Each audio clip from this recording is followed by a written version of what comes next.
Good afternoon, morning, evening. I know we've got people joining from all over. Hi there, Catherine from Colorado. I'm also in Colorado. My name is Claudia King. I am the CEO of the ICA, and I have brought today a wonderful panel of people here with me that are going to talk about what happens behind the scenes and what it's like to support your ICA warrior. That's one of the topics that we get asked a lot about.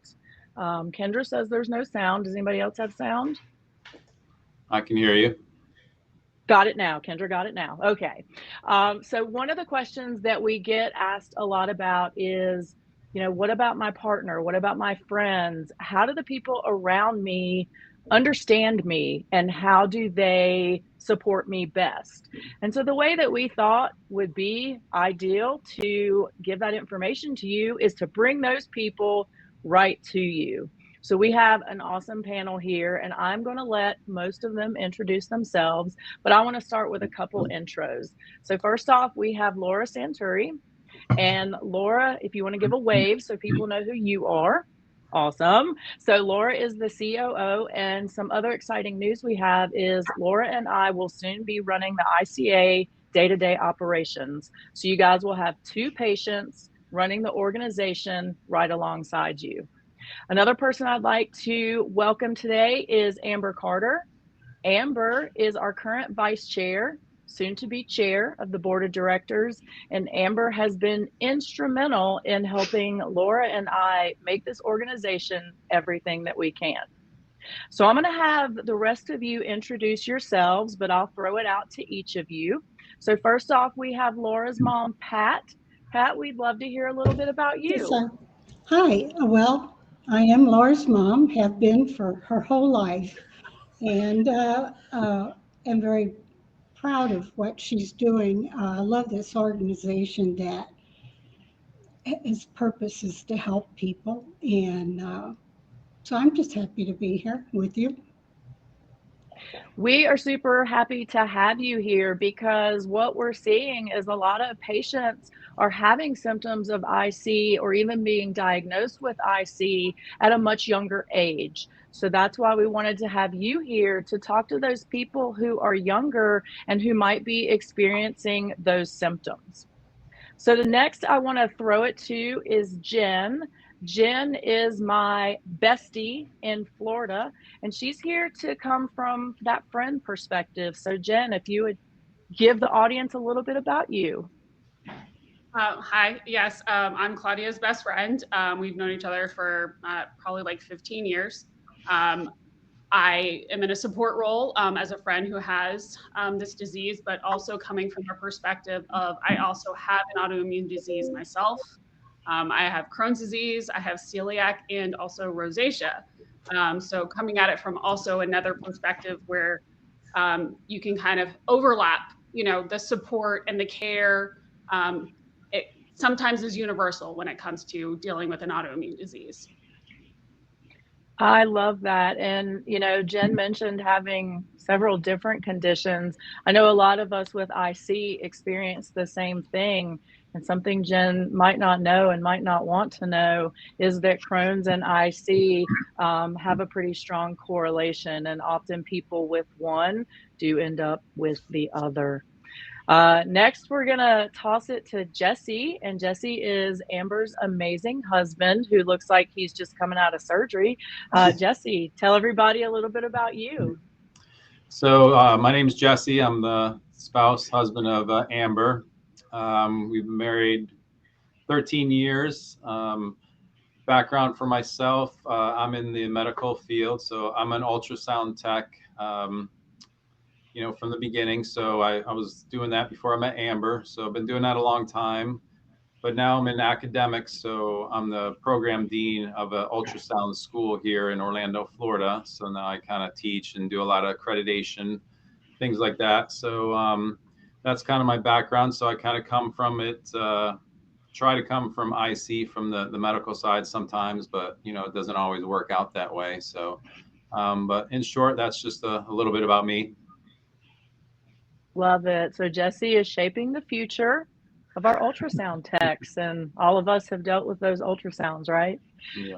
Next, we're going to throw it to Lee. Lee is my amazing husband coming from a different room in the house.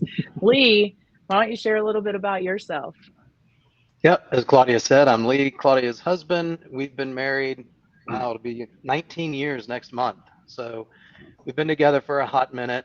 And something interesting I thought of as I was sitting here thinking about how to introduce myself is she got diagnosed with IC a month before we got married, maybe shorter than that. So it's been there since the very beginning. And we went from not knowing anything about it to knowing quite a bit. So it has been fairly ever present in our life and in our relationship since the beginning. So, and I'll just leave it to that. Yeah, that pre-wedding diagnosis sucked. So I'll just be honest. And speaking of being honest, that's exactly what we're going to be here. So you may hear a couple curse words come out from a couple people as they're sharing, parts of their frustrations and parts of their stories that they've been through. So just, plug your ears if that offends you. But we want everybody to be real. I also see you guys popping some comments and questions in the chat. Please continue to do that. What we're going to do is I'm going to bounce around and ask a couple of questions from our panel, and then I'm going to hit up the chat. So if you have any questions, comments, amazing compliments for our team, please go ahead and throw those in the chat. So I want to start with Pat. And I know that Laura started having symptoms at a very young age and had to see some different doctors. And some of them weren't really understanding or maybe had some not so nice things to say. So I would love for you to chat a little bit about that experience and how you handled it. I have to be blunt and honest. Anybody that knows Laura knows she's very independent, and she has been from day one. When she first, I think you were about 14, 15 years I was old when she 14. started. And of course, doctors thought, well, a UTI, but of course the UTI did not go away. And Laura, being the person she is, started doing a lot of research. She found out about IC on her own, and she sought out doctors' opinions and people to help her. My experience, of course, she went to a couple of my doctors, and unfortunately, the one doctor I thought was sympathetic. After a treatment or a procedure, he came to me and said, your daughter is a healthy young woman. And that's it. He obviously didn't feel like there were any problems.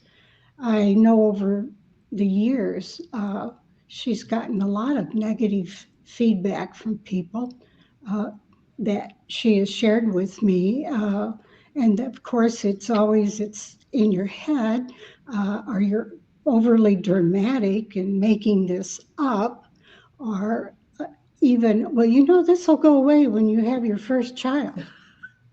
So, we've heard Do all dogs of those, count? and dogs don't count, actually. But it had been a very negative situation for her. The thing that I think is just really important when you're first starting this is you have to advocate for yourself. You really cannot back off. And of course, she's not a person to back off, and that's why she has pushed forward and she's handling her situation. And this is why she wants to help others, because she's been through all that. But I have to say that it was really most of her doing. I didn't have to do a lot because she is self-motivated. She's being a little humble here, I think. Well, I bet. think the important thing to note is that it could have been really easy for her or even my dad to say, hey, knock it off. They say you're a healthy young kid. You don't need to be going to the doctor all the time. And I will say, now my dad didn't want to be on camera, but he's here, and I'm going to embarrass him just a little bit because he can probably hear me. I will say that there was a point where I saw a very prominent urologist who said basically that I had a psychosomatic condition and tried to tell me that I was getting benefit from the attention of going to the doctor. And I remember trying to explain to my dad what a psychosomatic condition was. And I believe his response was, it's nonsense, or that's nonsense, but he used a word other than nonsense. I'll let you imagine that for yourself. So for me, the most important thing as a kid was having parents that let me be who I was, take a leadership role in my journey, but never at one point ever discounted the experience I was having. I love that. And it makes me think about the difficulty that a lot of us go through in getting a diagnosis. And when you look at this panel here today, all of us, and Jen included in her chronic illness journey, are very outspoken individuals. And all of us do not have that issue speaking up. But that's not true for everybody. You know, we do have people who are a little more shy, a little more timid. They're in so much pain that they don't know what to say. So for those people, I'm going to toss this to Jesse. What kind of suggestions do you have for them when they're going to the doctor? How can they convey their situation appropriately if they are not outspoken as some of us are? Well, for me personally, I would have to say definitely education on the illness and the disease was paramount, because being in the field that I was, again, I had done thousands of ultrasounds on the kidneys, the bladders, the ureters. You know, I've been in surgery, the OR, all that stuff prior, but I didn't know diddly squat really about IC, right? So, you know, first off, getting married, you know, with Amber and I, she had already had the disease before we got married. And obviously she, you know, full disclosure, she explained it to me up front and everything. But being in the medical field, I was like, oh yeah, no problem. It's no big deal. Not knowing what I was getting into, right? So definitely over the years, being educated and learning about it is definitely paramount. That way, when you go to the doctor, you have a lot of information, statistics, and knowledge. Because like you stated earlier, a lot of these doctors, unfortunately, they don't know, or they're just afraid to say they don't know, and they kind of pass it off as other things. So for me, just knowledge, education on IC is just paramount. So you have all your ammo, so to speak, when you go into there, because again, doctors, we all know, are kind of egotistical a lot of times, and they're not all of them, but a lot of them are afraid to admit they just don't know. So that would be my best advice. I love that. And I agree with you on the doctors kind of not always wanting to admit that they don't know.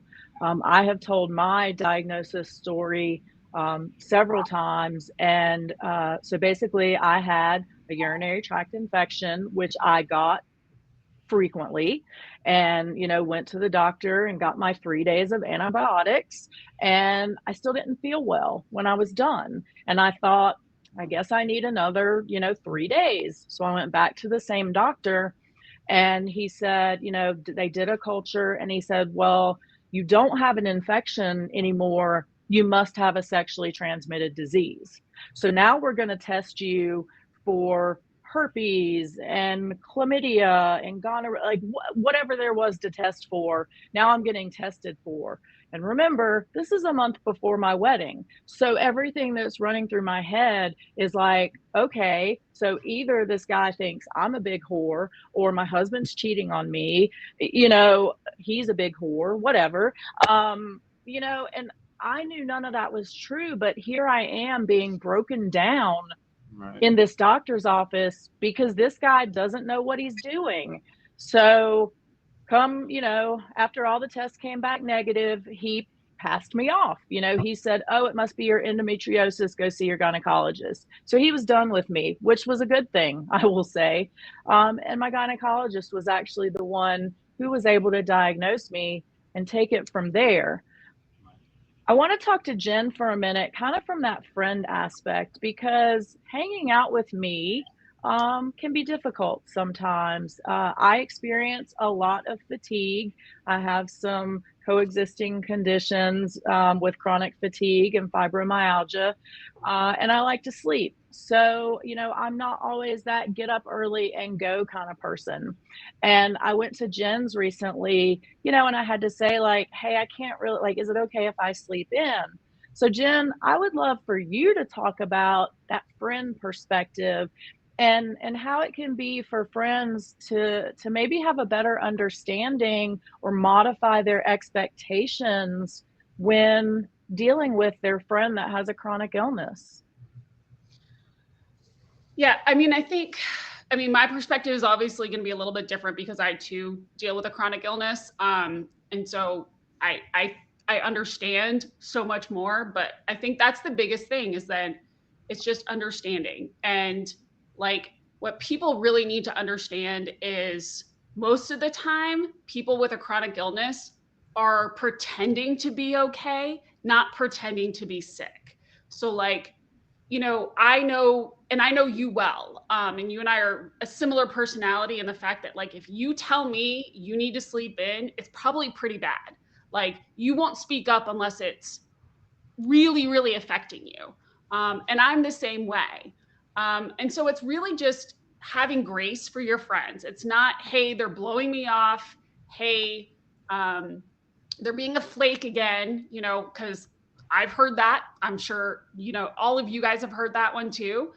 And it's just really maybe kind of explaining, hey, just because I have this quote unquote bladder disease, it also affects other parts of my body. It's just not isolated to this one place. It affects my energy level. Like my body is constantly fighting itself. So like you're using energy to fight yourself. So you don't have energy to do other things or to like feel like you're awake and alert. The brain fog is definitely true, especially when you have lack of sleep and it compounds on it. And I hate to say it this way, and this is, I'm a blunt and honest person. And if a friend is kind of starts acting that way towards you, where they're like, well, you always blow us off, so we don't want to invite you to things anymore. Like, then they're not a true friend. Because if a true friend really knows you and knows your personality, like they'll understand and be like, I get it, you're sick, and I'm so sorry.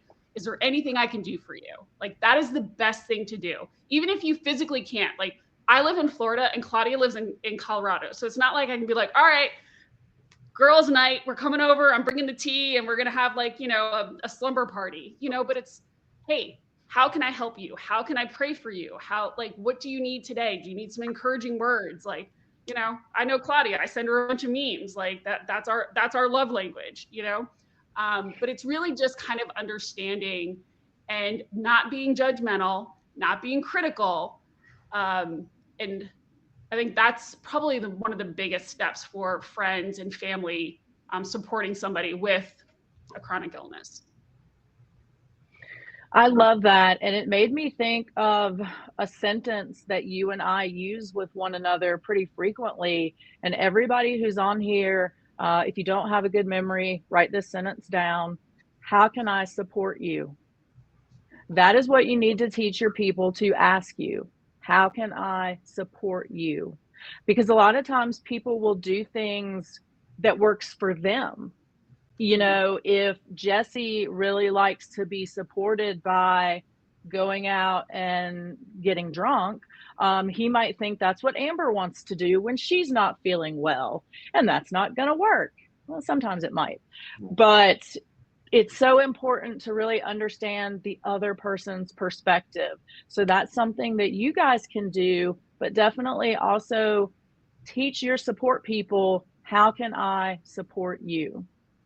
So I want to turn to Lee because Jesse said something interesting earlier. Amber had already been diagnosed when they met. So, he said he kind of went into it theoretically eyes wide open and kind of knew sort of what he was getting into. And Lee had an entirely different experience because I was one person, and then literally almost overnight, and at the flip of a switch, I was another who couldn't work and wasn't in, I was in the hospital, all these things. So, Lee, I would love to hear from you. How can you reconcile if somebody becomes chronically ill while you know them, or while you're with them? What kind of things can you do to help yourself accept those changes and move forward? Wow, that's a great question. And I mean, basically, like I had no idea what I was in for, just like Jesse thought he did, but he really didn't. And I think you just have to go into it. And, well, what's going to happen to you is you're going to go through a lot of changes, and we've changed too over the last 19 years. And you have to be ready for a lot of personal growth, a lot of selflessness, um, and you just have to be very adaptive, I guess is a good way to say it. And I wish somebody would have sat me down when this all happened and say, here's what's going to happen, here's the tools you're going to need, because I kind of had to learn by trial by fire. There was some pain involved. We went through some rough times, and it's not easy. It's by far not easy. But at the end of the day, if it's all about your connection with the person, do you really love them? Do you really want to be their friend? I mean, it's not easy being a friend with somebody who's got chronic disease. It's not easy being the spouse or whatever. So it really is going to test you. It's going to test your commitment. It's going to test your love. It's going to test you in ways and stretch you in ways that you never ever thought were possible. So are there tools for it? There may be now. I mean, but back then in 2005, there was just, I mean, you came home and said, hey, I have this disease and here's what it meant. And that's all we knew. There weren't, as far as I know, support groups. And I would encourage people to try to find supporters. I didn't do that. I don't know if Jesse did that. So we kind of went through this journey alone. But I think the only thing you can do is kind of just shore up yourself with other people going through it as well, and just be ready for anything. And keep telling yourself, you are there for that person, and you're going to go through whatever it is with them. I want to be real because that's what we promised to do, right? All your loved ones, your spouse, your girlfriend, boyfriend, your friends, they may not make this journey through with you, unfortunately. Some people just are not cut out for it, and that's not your fault. And yes, it's going to hurt, and it's going to be even more painful, and you're going to blame yourself, but it's not your fault. I think if you can take that guilt away, it helps you move forward a little bit easier. But you can only do so much. And like Lee said, we've had ups and downs. Every day has not been unicorns and rainbows. There were days I didn't know if we were going to make it. I'm sure there were days he didn't know if we were going to make it. And probably the same for Amber and Jesse. Pat was, stuck with Laura, so she couldn't do anything. And Jen stuck with me, even though she doesn't know it. Jen, I want to look to you kind of for some advice. While you don't have IC, you have a chronic illness, and you are in a newer relationship. So you have just entered a relationship, or recently, where you had to kind of teach your partner everything that was going on. I would love it if you're comfortable enough to talk a little bit about that and what it was like sort of teaching him how life was going to be and how he reacted. That's a great question. I think, as I'm very honest, I mean, even before we went on our first date, I was very open and honest, like what I dealt with, especially because mine has to do a lot with food. So that would affect where we went out, to dinner. And he has been amazing. I'm not going to lie. Like, he has completely changed his entire lifestyle to mold with mine, down to the fact of bought a brand new house and the entire house is gluten free. Like, we're not, like, he won't even eat gluten in this house, which is amazing. And that's a huge sacrifice, because if I could eat gluten, I would. So, like, that gluten makes bread so much better, guys. I just have to say that. But it's been a lot of trial stuff, and there's been times where like, I just don't feel good, and I feel like you guys are it's the same thing with any chronic disease. Like, there's just days where you have bad days. You didn't do anything. Like, we always try to, oh my gosh, did we not sleep right? Did we eat something wrong? Did we do this? Did we do that? Sometimes your body's just like, I hate you. I don't care what you did today. We're just going to throw a temper tantrum. And so one thing that he's really learning, especially over the past like couple weeks, is, there's just going to be days where you're just going to be off. And, he's like, I just kind of have to realize that you're just going to be off that day. And we're probably just going to have a chill day and have to maybe be flexible. So I think that's the biggest thing, is like Lee said, being flexible, like understanding that sometimes plans are going to have to change, and it's not because we want to or being flaky, it's because we're sick and we don't feel good. He is learning, and he's gone to a couple doctor's appointments with me, and that kind of opened his eyes big time, listening to the doctor talk about possibly failing a medication and what this could look like. And so I'm trying to help him prepare a little bit better too, because, like, again, these diseases are very unpredictable. Like, just because you're quote unquote in remission doesn't mean tomorrow you won't be, and trying to kind of set some of those expectations. I think what Lee said is great, getting some support. I know that there's several resources out there. Facebook is one of them. They have groups for everything you can possibly think of. And family member support groups, just a specific disease, and they have just autoimmune diseases. And I found that really helpful in the very beginning when I got diagnosed, especially with some of my family members who, nobody in my family has Crohn's disease, so nobody even knew what it was. So again, having that support, seeking other people who are in similar situations as you, I think is incredibly helpful.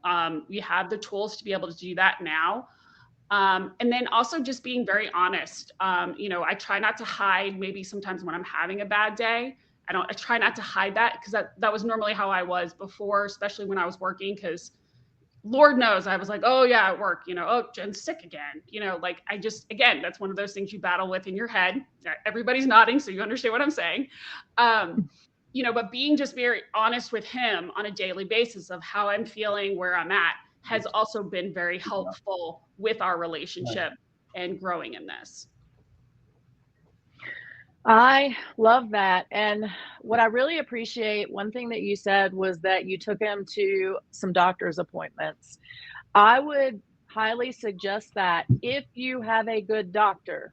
So if you've gotten to the point, hopefully, where you do have a healthcare provider that understands you, that knows what you're going through, take your friends or family with you for a visit. You can take whoever you want, generally speaking. So I would take them and let them see what it's actually like. Let them hear the doctor talk about the different things that you're going through, so that they can get that better understanding. Another thing that people can help you with when you go to the doctor is being your voice, advocating for you. So Pat talked about that earlier. She was the mom, and even though Laura was very outspoken and kind of did a lot of her own research and was able to speak for herself, she was still there to speak for her daughter. Lee has been there to speak for me. Jesse is there to speak for Amber. Lee, I would love for you to talk a moment about initially when we first started seeing the urologist in Greensboro, and he wasn't that nice. And he ended up being my favorite doctor ever. I love him to death. But I think sometimes doctors have to go through that trial period with you as well to make sure that what's going on is really what's going on. So, Lee, I would love it if you would talk a little bit about how you were able to advocate for me in those situations. So yeah, so actually being a team is really huge, especially when you're going to the doctor, and it's very, very difficult for someone to go through this by themselves and advocate for themselves. And it really does become a team effort at some point, which means you both have to know what's going on, be educated more or less at the same level. And you're right, he was not out of the gate a very warm and fuzzy friendly guy, but we just kept coming at him together and basically as a united front. And I'm not sure if that was his way of testing patients, because he does see a tremendous amount of patients. I mean, he is one of the foremost experts on IC actually in the country, and actually goes to the World Health Organization frequently. So he knows what he's talking about. But I think that was maybe his way of like, is this really, because again, we don't, IC patients don't have a sign, you know, you can't see it. There's no outward signs of it. You can't be like, okay, I can see that person, they have IC. It's not the way it works.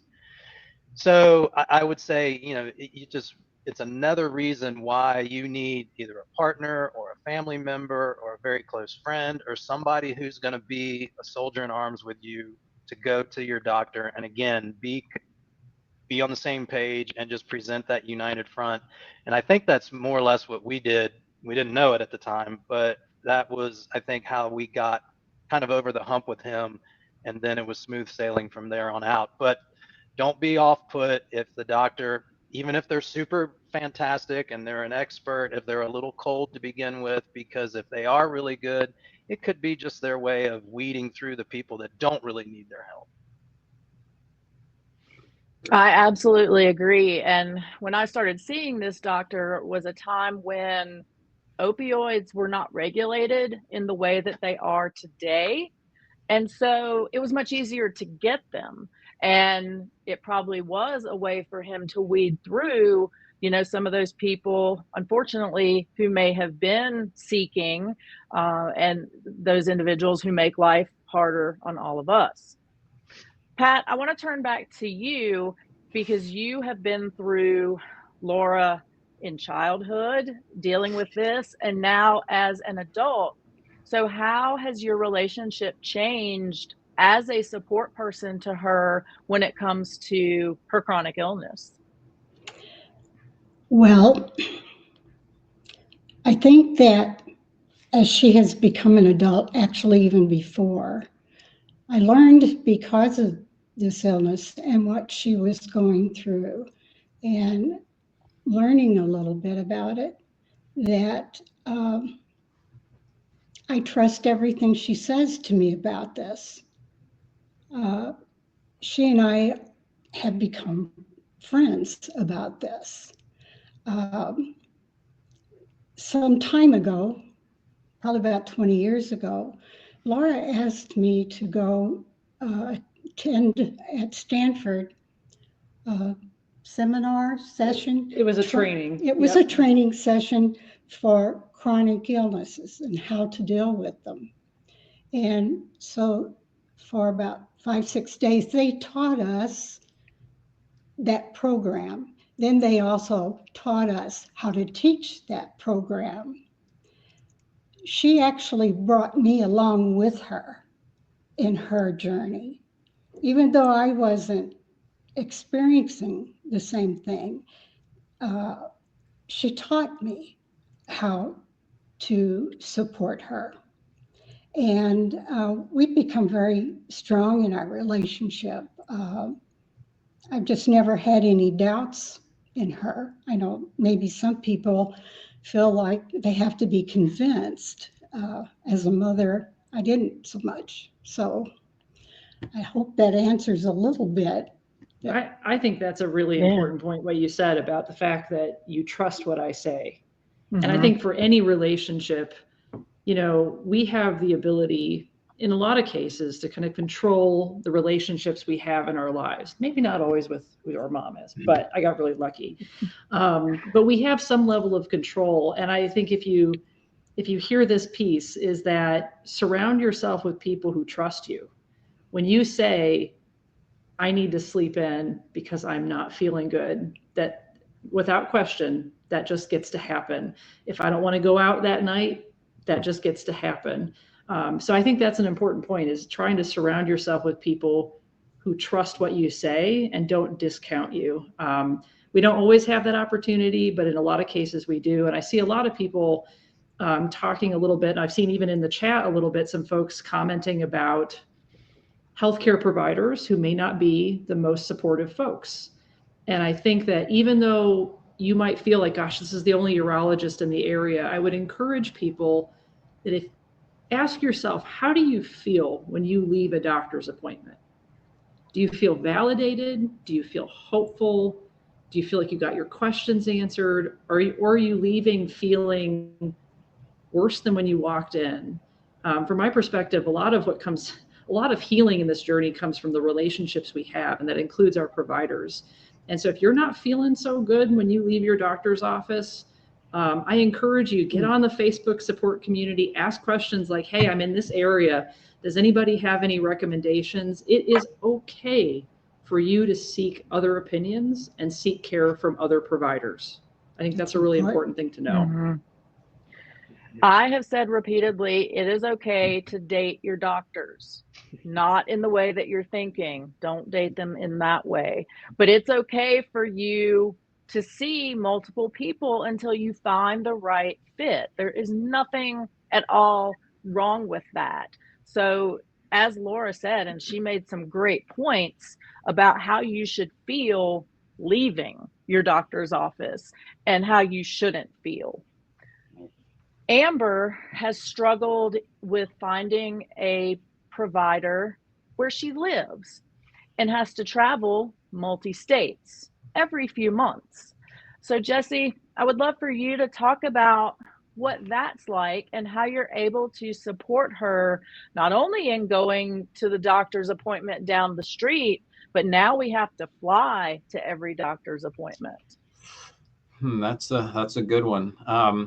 I would like to go back first before I forget, kind of echoing what Jen and Laura talked about was, about validating feelings and things like that. Obviously, being a male and someone who just naturally has always fixed things and handyman on the side, I tried to fix her, especially also being in the medical field. I tried to fix her when we first got married. Rather than supporting, listening, validating her first. So I was trying to do all this fixing of her, and that just wasn't working, making suggestions now that look stupid back then, like, hey, you should drink more aloe or something like that. Like, as she hasn't, like she didn't think about that or something like that. So that's definitely, you have to, just have to let go and just, accept and know that you can't fix it. You just have to support and then go through doctors and treatments and just be there for her. And then also along with some of the things that Jen was talking about was, you have to learn to give up some things. It's not intentional that they don't want to go out to dinner or to this party or see your friends or do things, or maybe even a concert, that has to get canceled. It's just, you're just gonna have to learn to maybe have backup plans, like, hey, well, instead we'll just watch TV or hang on the couch or things like that. So just being there and being supportive and not always taking it personally, it's gonna happen. As far as the traveling, so Amber has to go 3 times a year out to Colorado. To Houston, Texas. And again, she was already doing this when we got married. So it was we got married, rather quickly. And within literally a month of being married, we had to fly out to Houston. And then right away, I'm meeting her doctor. And then right away, she's like, oh, hey, by the way, this is my husband. And he was like, wait, you were just here 3 months ago. You weren't even married, So it was just meeting him. But and when I say this, I'm not tooting my own horn because it's kind of, embarrassing anyways. I don't like to fly. I hate flying. I'm not a big flyer at all. But over the years, I've had to just do what I need to do. And now for 13 years, 3 times a year, I have to fly back and forth. So I've had to just, suck it up a lot of times. And, sometimes I take a Xanax and I just pass out if I'm too stressed and it's too much turbulence. So it's just, it's hard. I have to take a lot of time off work. So I use a lot of my PTO to go out there and come back. But over the years, just thinking how else I could make it easier for her and less stressful for her, because I didn't want the attention to be on me and her feel bad, and burdened that I have to come out there. I just started taking extra PTO time to go out there a couple days early. So now we make the best of a worse situation. We go out and we sightsee, and do things like that. I'm fortunate I have a friend from like 4th grade that lives out there. He moved out there years ago. So we'll at least see him and his family like one time when we're out there to eat dinner. We just try and make the best out of a worse situation, is really all you can do. I love that. And it's always so fun to see you guys going out there and the different things that you're doing before the visit and the procedure. So I think that's a great point. I understand that financially, some people may not be able to do that. So you just have to make the best where you can, and find those special moments where you can. We are going to go through and answer a bunch of these questions in the chat in just one moment. I want to do a round robin very quickly before we do that. And I'd like to ask each supporter your top tip for other supporters.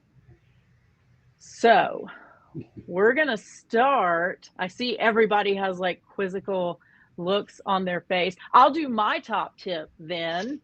Is how can I support you? That is my top tip for supporters, is ask. Don't be afraid to ask what that other person needs. It doesn't diminish you. Like Jesse said, he's that handyman that likes to fix things. Asking doesn't make you less than as a friend, a parent, a partner. Asking is really giving that ultimate level of respect and love to that other person. And I love the one in the chat, believe them. So nobody can steal that one now. Believe them is in the chat. All right, I've given you guys enough time to think about it. So I'm gonna head over to Lee. What would be your top tip for supporters? Wow, top. That's a tough one. But I would say, because there's enough negativity and there's enough issues and there's enough problems, so you can get bogged down in that. And I think for a while we actually did. We were just in the trenches and it was just like, oh, Lord God, it was just months and months of just doom and gloom. But it's not always doom and gloom. And I don't want everybody out there to think that there is. So what can you do about that? So I would say my tip is, when you have those times that things are going great, and you can go to that concert, or you can, go have that date night or whatever, be present, live in that moment, soak it up, because there's going to be enough times that, like Jesse said, you can't go to a concert. You're supposed to go to a football game or whatever, go meet families, go whatever. That stuff's going to get canceled. So when everything does work out, just be there. Enjoy each other, enjoy your friend or your partner or whatever, and just be present in that moment and just soak it up, because I like to use the fuel tank analogy a lot. Your fuel tank is going to go up and down, and those good times and the time that you have is going to refuel that fuel tank to get you through, the dark times and when it's tough. So don't let that fuel tank get empty. Love that. Thank you so much. Pat, I'm going to swing over to you. What is your top tip for Okay, I supporters? have to echo what Lee said. I think you have to be there. I think you have to watch the mood of the person and help them find positive somewhere, help them to get through that event. Or you just have to be a very good friend. I love it. Be a friend, even as a parent. Yes. Jesse, got to hear yours. I'm ready. So I have two, but I'll be quick. One for another supporter would be mindful of like just simple household tasks, right? Conquer and divide.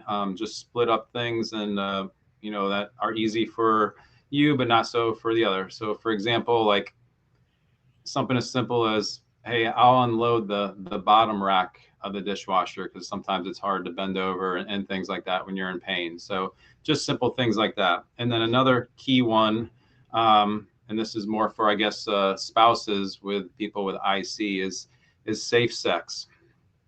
And I don't just mean condoms, right? So a lot of times with dealing with UTI issues and things like that, you gotta really clean and kind of like you're getting ready for a sterile environment or sterile procedure.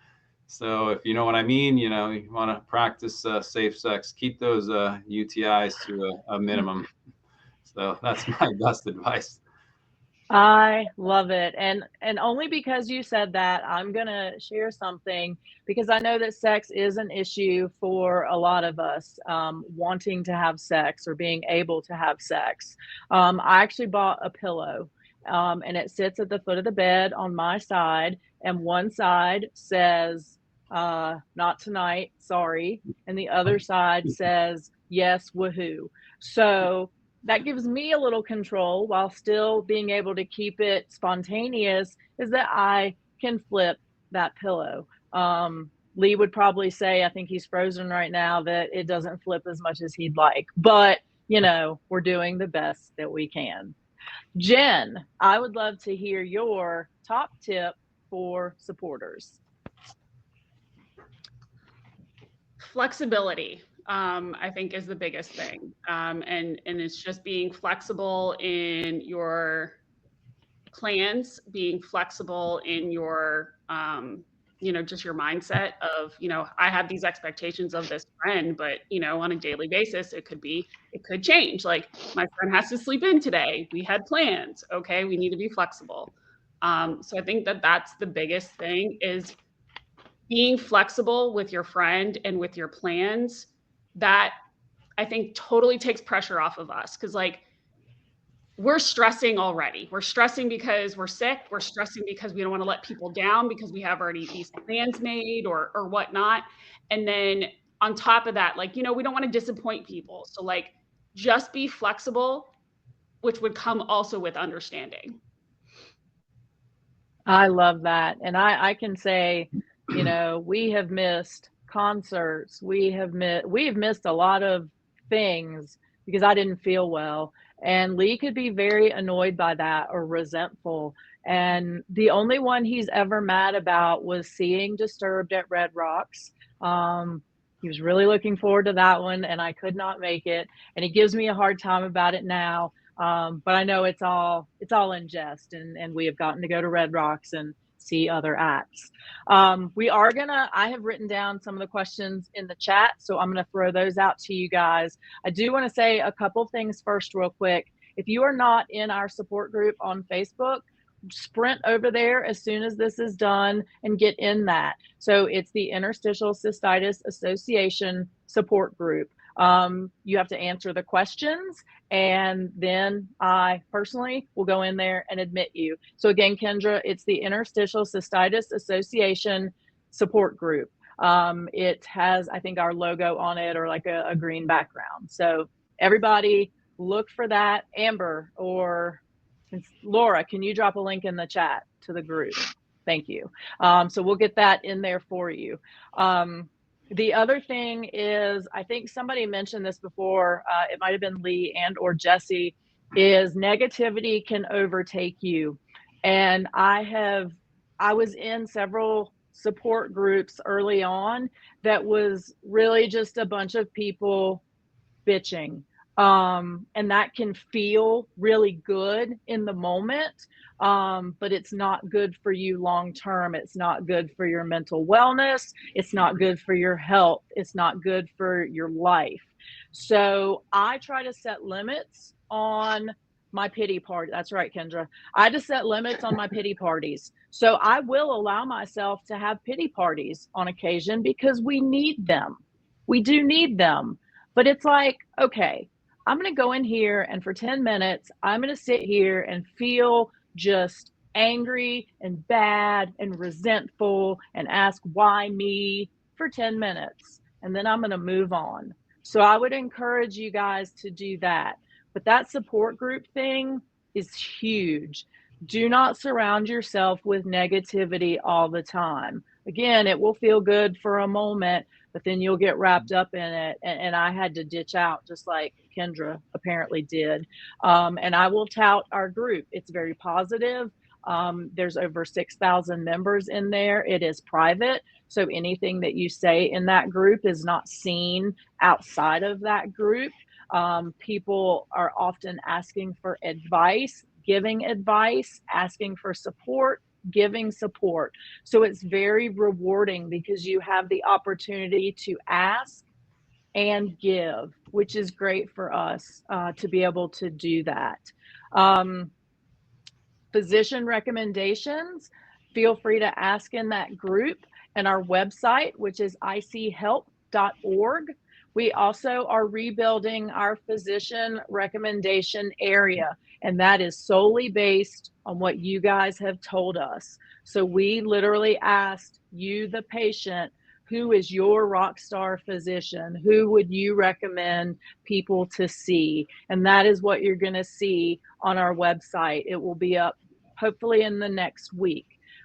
If you need some type of recommendation before that, then just go to that group and ask, hey, is there anybody in Colorado that has a great recommendation? And people will be glad to share with you. All right, so now I'm going to run through some of the questions that I jotted. As Amber mentioned, unfortunately, we are not medical or healthcare providers. We cannot offer any medical or healthcare advice. Anything that we say right now should not be construed as any type of suggestion or advice. And we always recommend that you speak to your own healthcare team before stopping a medication, starting a medication, trying a new diet, trying a new exercise or regimen or program, any of that. So anything that we say right now is from our own personal experiences. So Linda, and I think this is a common concern, talked about, how to handle the doctors that don't listen, that don't respect you, that are rude. And I think we've kind of talked about that through pieces of this hour, is that you got to try to find another doctor. The first thing I would do is to take an advocate with you. But if you're still not being heard, then it's time to look for somebody else. And even in the example that Lee talked about, where my amazing physician was a little difficult, he wasn't rude. He did not prescribe medication. He was just a little colder than I would have liked. I like a good bedside manner. So if you're experiencing someone who's being dismissive, rude, not believing you, then it's time to look for somebody else. Kendra, you wanted to hear more about relationships, which I think we have discussed some, but you also asked about small traditions. So if you didn't see Kendra's comment in the chat, she acknowledged that sometimes we do have to cancel plans, and sometimes meaningful events like a birthday or an anniversary might have to get postponed. And so are there small traditions that you can hold? So I am going to throw this to all of you. I would like to start by saying, Lee and I have a Christmas tradition.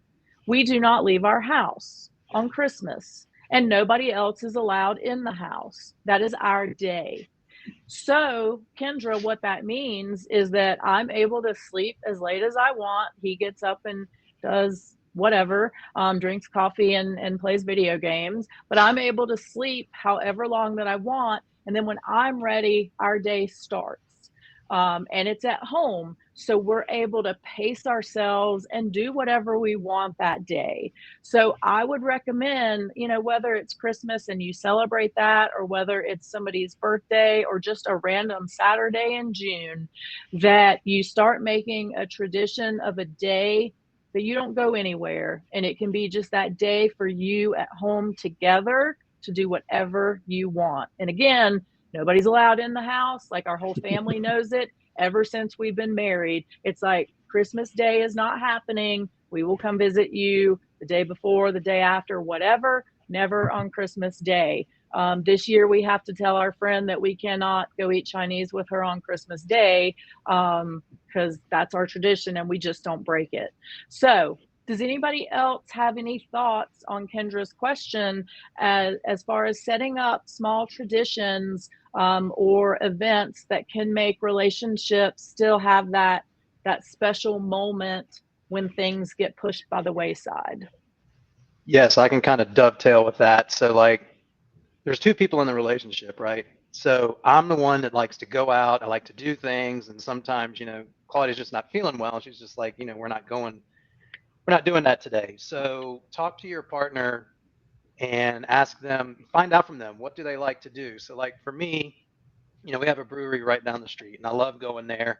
Well, guess what? Some days Claudia just can't go, but we kind of keep that floating on the calendar, and she could wake up one day and be like, hey, what? Let's go to the brewery today. I'm feeling great. So there's your little tradition. There's your, time out. And that way your partner is also getting their, soul fed in a way, or whatever you want to call it. But it's not, again, it's all about a balance. So do I get to go do everything I want to do? No, and I knew that. But you still need to keep in mind that, yes, you do have someone going through this with you, and just find out what the things they like to do are. And when you're feeling like it, you go knock it out, go do it, and there's no pressure. That's the other thing. You don't, when there's pressure and you feel this like you're compelled to do something you don't feel like doing, that's a recipe for disaster. Trust me. So just do that. Put that in your rotation. And when you have those days you're feeling like a rock star, you go do those things. Yeah, we have a tradition as well. Fortunately for Amber, she's able to drink wine, so it doesn't affect her in that way like other people do. So throughout the years, during the year, we drink wine, and we always save the corks. And a lot of times it's special occasions, or it could be just cooking a new meal we try or whatever. And either one of us will kind of write a little secret note and the date on the cork, and we put it in this vase. And then on New Year's Eve, we sit and we have some wine and we go through them, and we read the corks. So that's been a tradition now, I guess, at least maybe 10 years ongoing that we do. I love that. New tradition. Love it. So if you can't drink wine, whatever else that you might enjoy, keep a wrapper or a corner of a box of something, and you can do the exact same thing. Jen, any thoughts on that? Yeah, I guess so. I would say I don't really have a ton of like traditions. I traveled so much for my job for the past 15 years that it made traditions very difficult. But we're trying to start like learning our rhythm now, and something that like we've kind of discussed, and it's whether I need a Jen day where it's I just need to be left alone, and I need to just be by myself to rest or whatnot, or if I need like a Jen and Christian day where it's okay, yes, I need human interaction. I want my person here, but we're not leaving the house. Kind of like what you're saying is, we're just doing a very, chill, relaxing, healing kind of day. It's kind of the way I've been trying to mentally picture it, because I'm a very productive person. And I get frustrated when my plans don't work out, and I'm not productive. And so healing is productive. And that's one thing that I've really tried to mentally reprogram myself. Like, you're not being unproductive by resting and healing you know, even if you're just laying on the couch watching a movie or whatnot, like you are being productive. Your body is healing itself. So, you know, kind of like what Lee was saying, a little bit of like having some of these days, you know, throughout, like a floating day, like, okay, I need a Jen day or I need a healing day, you know, adding those in too, I think helps with maybe, I guess, some of your traditions, and, you know, again, having your backup plan, you know, for stuff like, you know, just, yeah, so you have this huge event that you're ready to go to, but you're not feeling good today. Okay, well then, you know, have something maybe just as equally as fun, but more relaxing and more healing as opposed to, you know, entertaining. So I love that you just said healing is being productive, because I think all of us on the screen, and I'm sure many people watching, are productive individuals, and they feel bad or guilty when they're not getting things done. And so being able to look at healing as getting something done is a great mind shift that you can implement that will probably change your life. So thank you for sharing that. Pat, anything from you on traditions or, you know, anything family related that you might be able to do if the special moments get interrupted? Well, my mind goes to, of course, family events where you have your Thanksgiving, you have your Christmas, and I think you just have to be mindful and adaptive to your person. Make sure that they have what they need. They have a bathroom quickly, and nobody is going to talk about it. I think educate the family, let them know what kind of adaptations you're going to do for those family occasions. And I know a lot of people have diet restrictions. I will say that she is the queen of making the half and half salad or casserole with, hey, this half is Laura's, this half is everyone else's. So I think being flexible about food too, just because that's part of our traditions as well. I love that. And Kendra, don't be afraid to take, you know, traditions for yourself. For example, I take my birthday off every single year. So if I'm working, I do not work on my birthday, and I always buy myself a birthday present, because who knows me better than me? So it's okay for you to have little traditions for yourself as well to make yourself feel good. Highly recommended. We had a question about Elmeron. I'm just going to say my personal experience. I did take Elmeron. I have not had eye issues. I do see an eye doctor. They're aware of it, so they look for whatever they need to look for. If you're having eye issues, go see an eye doctor. Be my recommendation. Matilda asked, is there enough attention for supporters? No, there's not. And that's why we're here. And I think I'm about to make an executive decision, Laura, I hope you nod your head to this, that we're going to open up a group today for supporters.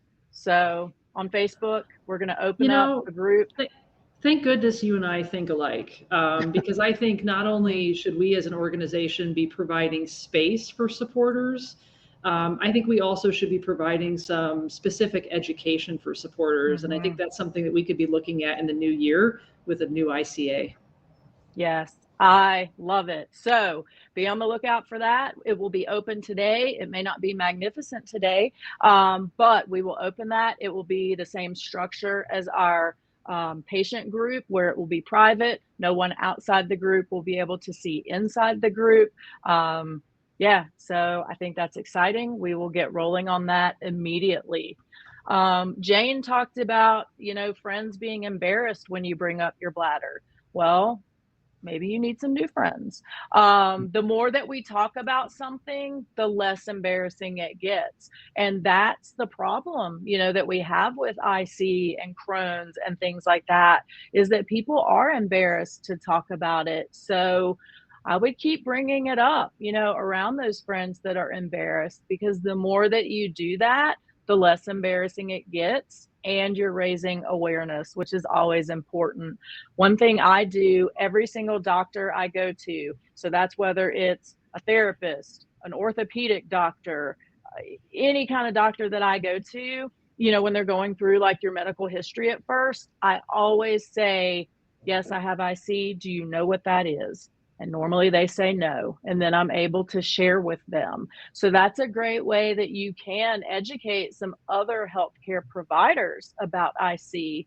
And I actually had a general doctor once tell me I helped him diagnose an IC patient because I had done that exact thing with him of saying, I have IC. Do you know what it is? He said no. I gave him the 30-second rundown. And, a month or so later, he was like, you know what? Thank you. Because of what you shared with me, I had a patient come in with these symptoms, and I was able to get her the right diagnosis and get her the right doctor and treatment that she needs. So you never know who you might be impacting with that little piece of information. And yeah, we all have bladders. We all go to the bathroom. We all poop. Like these things are just things that happen. So yeah, and we make pee and poop jokes all the time. Lori, as far as talking to friends about what IC is, Laura, I'm going to throw that to you. How do you talk to your friends, or you meet somebody new? How do you tell them about IC? I mean, I run down with the facts and I tell them about how not only kind of how the condition is diagnosed and defined, but I talk about my personal experience. And honestly, if somebody were to react poorly to me, that's not really somebody I want to have in my life. And thankfully, some of the absolute best friends I have are the people I can make jokes about IC with. Not in all circumstances. I'm not always in a joking mood, but most of the time we can have a sense of humor about it. And that tells me that there's somebody I want to have in my life. Love that. Jen, how about you dealing with, a similarly embarrassing disease? How do you tell people about it when you first meet them? I mean, I'm usually very upfront about it. I have Crohn's disease, and then some people are like, "Oh, okay." Usually, people will say with Crohn's, I think it's a little bit more well known. I think because especially with the medications, you're seeing it on TV constantly now, so people kind of know a little bit about it. But if somebody says, "Oh, wow, I don't know what that is," I will explain, the details, kind of like what Laura is saying, just the facts and the details with it, and kind of go from there. I don't get into like all the nitty gritty details at first because that's enough to run any human off, like let alone a newbie. So start slow with some of those details, but kind of like what you were saying too, like you're helping bring awareness to it, and again, if somebody doesn't know, they don't understand, and they can't. So then therefore, like again, they'll judge you, or they'll have preconceived notions, based on your behavior. But if you explain like, yes, I have a chronic illness. And again, I think we all just need to stop being so embarrassed by our diseases. Like we didn't cause these, like we didn't do anything to deserve this. And so don't be shameful in your disease. Yeah, it sucks. And there's parts of it that are not fun. But again, not being embarrassed by it, I think that also really, really helps a long way too. Sorry. I totally agree. And just remember that people's reactions or their embarrassment is not a reflection on you. It's a reflection on them. So always remember that. And embarrassment is fine. Maybe it is something new they've never heard of, but if the embarrassment continues, just keep educating, keep sharing that information. Jane, I love it. Jane takes an IC fact sheet whenever she needs to see a new doctor. That's fantastic. Keep doing that. Diana, I would say your question about recurring UTIs combined with IC, pop in our group and ask other patients, if they've dealt with that. Couple quick questions I'm going to address. Alyssa asked if there might be a hormonal component. Perfect timing, because our next issue of the IC update is going to talk about just that, and what hormonal components might affect IC and how they might do that. So keep a lookout. It'll be our early spring issue is going to delve into that really extensively. And then Jane suggested a course for doctors on how to deal with patients. Highly agree. One of our things that we want to do in our new era of the ICA is we do want to spend more time with the healthcare provider community. We want to work to educate them from the patient perspective. And we also want to have a voice with doctors who are in medical school, who are choosing their specialties and subspecialties, and share with them about IC, because like, raise your hand if your IC doctor is getting a little older. Mine is not, but my last one was. So we have to be a part of bringing on the new generation of IC physicians. So we want to do that as part of the ICA. All right, you guys, this panel has been absolutely amazing. I hope that we were able to give the audience, you know, a really great perspective on different types of support, how these individuals are able to provide that support, and how they're able to keep themselves refreshed as well. So I just want to say an amazing thank you, Laura, Pat, Jen, Amber, Lee, Jesse. You have all been so amazing. To our audience, we can't see your faces, but hopefully you have enjoyed this whole thing. We would love to hear your comments. If you want to pop into our Facebook group and share with the group there what you thought. This was free. It will be available for free as a recording afterwards. So don't hesitate to send it to any friends or family that you think needs to see this information. So thank you so much. We hope you had a great time, and we can't wait to see you again soon. Thanks, everyone. All right, thank you. Take care. Take care. Bye-bye.